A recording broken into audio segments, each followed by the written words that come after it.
Paulette Hamilton. Thank you, Madam Deputy Speaker. Everyone deserves financial security in retirement and should be able to rely on a decent state pension. But currently, around 1 in 6 older people are living in poverty.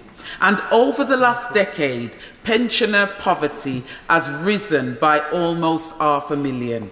People in Erdington, King's Standing and Castle Vale have been contacting me worried about the impact the cost of living crisis is having on their finance. Many older people in my community are facing tough choices between eating and eating and simply cannot afford a real terms cut to the already limited state pension and pension credit they receive.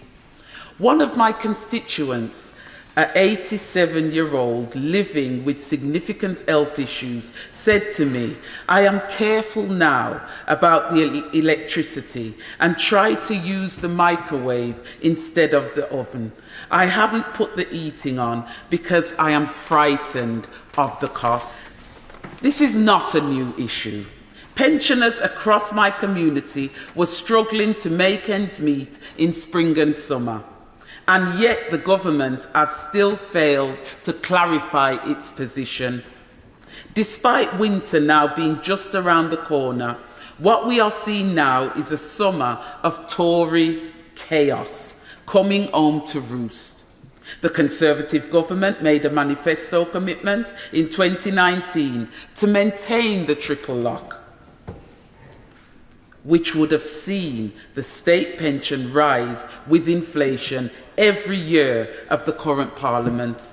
But conflicting statements from ministers about where cuts might be made are hugely worrying for many across the country, and the prospect of another round of devastating austerity is looming large.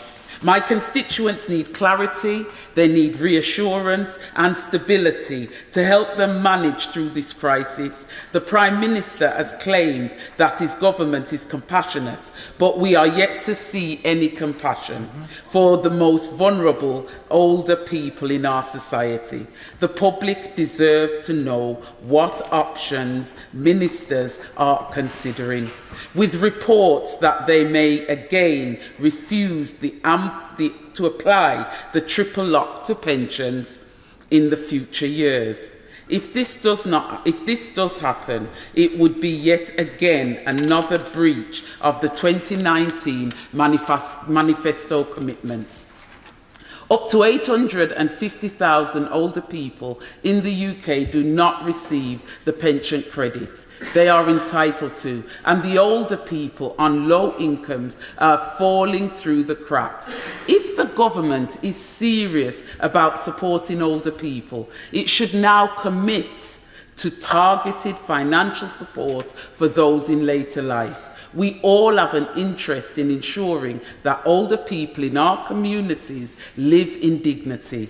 The 13,000 pensioners in Erdington, King's Standing and Castle Vale will be over £900 worse off if the Tories break their promise on the triple lock.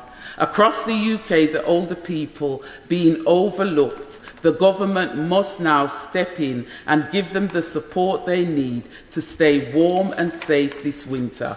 Thank you, Madam Deputy Speaker.